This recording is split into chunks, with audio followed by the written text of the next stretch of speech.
ओम नमः शिवाय। शिव जी सदा सहाय। ओम नमः शिवाय। गुरु जी सदा सहाय। जय गुरु जी। शुक्राना गुरु जी। अनंतम अनंतम अनंतम शुक्राना गुरु जी। हर हर महादेव। हर हर महादेव। जय गुरु जी। आज मैं रुद्र संहिता का 53 अध्याय प्रारंभ करने जा रही हूँ। जय गुरु जी। चतुर्थी क्रम बारात का कई दिनों तक ठहरना, सप्तऋषियों के समझाने से हिमालय का बारात को विदा करने के लिए राजी होना, मेना का शिव को अपनी कन्या सौंपना तथा बारात का पुरी के बाहर जाकर ठहराना।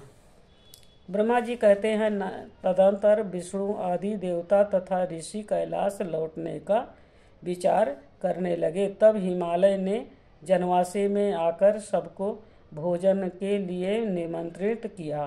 तत्पश्चात देवश्री शिव को आमंत्रित करके हिमाचल अपने घर को चले गए और नाना प्रकार के विधान से भोजन उपरांत की तैयारी करने लगे। उन्होंने प्रसन्नता और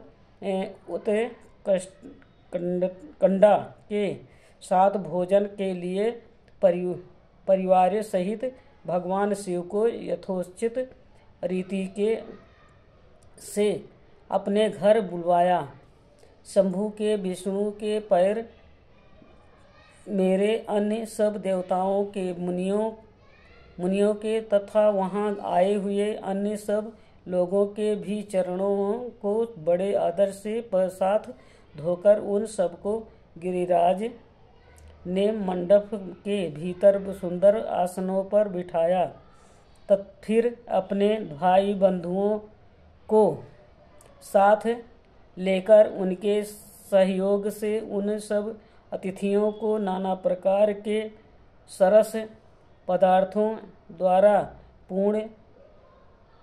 पूर्णता तृप्त किया। मेरे विष्णु के तथा शंभु के साथ सब लोगों ने अच्छी तरह भोजन किया। नारद विधिवत भोजन और आचमन करके तृप्त और प्रसन्न हुए। सब लोग हिमालय से आज्ञा ले अपने अपने डेरे पर चले गए। मुने इसी प्रकार तीसरे दिन भी गिरिराज ने विधिवत दान मान और आदर आदि के द्वारा उन सब का सत्कार किया। चौथा दिन आने पर शुद्धता पूर्वक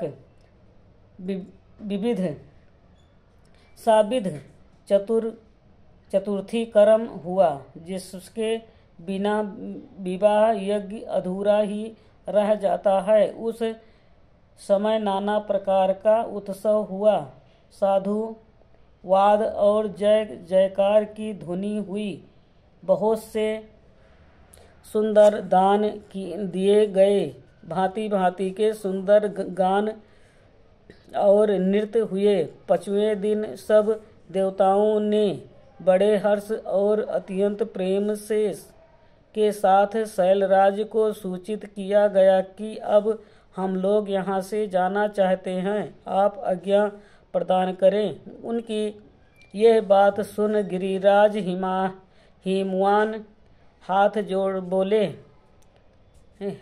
देवगण, आप लोग कुछ दिन और ठहरे तथा मुझ पर कृपा करें। यूँ कहकर उन्होंने स्नेह के साथ उन देवताओं को, भगवान शिव को, विष्णु को, मुझको तथा अन्य लोगों को बहुत दिनों तक ठहराया और प्रतिदिन विशेष आदर सत्कार किया। इस प्रकार देवताओं के वहाँ रहते हुए बहुत दिन बीत गए तथा उन सबने गिरिराज के पास सप्तऋषियों को भेजा। सप्तऋषियों के ने हिमवान और मेना से समयोचित बात कहकर उन्हें समझाया, परम शिव तत्व का वर्णन किया तथा प्रसन्नतापूर्वक उनके सौभाग्य की सराहना की। मुने उनके समझाने से गिरिराज ने बारात को विदा करना स्वीकार कर लिया। तत्पश्चात भगवान शंभु यात्रा के लिए उद्यत हो देवता आदि के साथ शैलराज के पास आए। देवश्रेय शिव देवताओं सहित कैलाश की यात्रा के लिए जब उद्यत हुए, उस समय मैना उच्च स्वर से रोने लगी और उसे कृपा निधान से बोली। मैना ने कहा, कृपा निधे, कृपा करके मेरी शिवा का भली भांति लालन पालन कीजिएगा। आप आशुतोष हैं। पार्वती के सहस्त्रों अपराधों को भी क्षमा कीजिएगा। मेरी बच्ची जन्म जन्म की में आपके चरणाबिंदों की भक्त रही है, उसे रहेगी।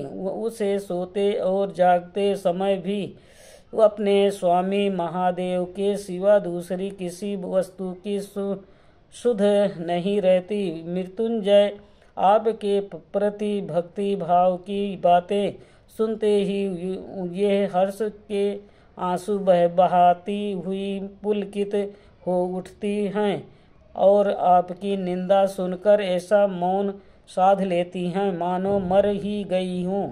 ब्रह्मा जी कहते हैं, नारद ऐसा कहकर मेनका ने अपनी बेटी शिव को सौंप दी और उन दोनों के सामने ही उच्च स्वर से रोती हुई वो मूर्छित हो गईं। तब महादेव जी ने मेना को समझाकर सचेत किया और उनसे विदा ले देवताओं के साथ महान उत्सव पूर्वक यात्रा की। वे सब देवता अपने स्वामी शिव तथा सेवक गणों के साथ चुपचाप कैलाश पर्वत की ओर प्रस्थित हुए। वे मन ही मन शिव का चिंतन कर रहे थे।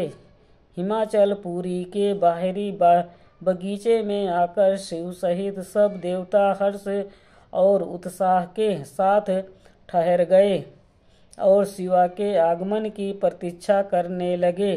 मुनीश्वर, इस प्रकार देवताओं सहित शिव की श्रेष्ठ यात्रा का वर्णन किया गया।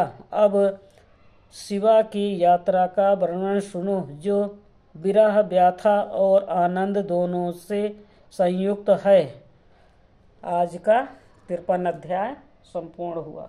ओम नमः शिवाय। शिव जी सदा सहाय। ओम नमः शिवाय। गुरु जी सदा सहाय। जय गुरु जी। शुक्राना गुरु जी। हर हर महादेव। हर हर महादेव। जय भोलेनाथ बाबा की। अनंतम अनंतम अनंतम शुक्राना गुरु जी। जो शिवपुराण पढ़ने में भूल चूक हुई हो, माफ़ करना प्रभु, माफ़ करना।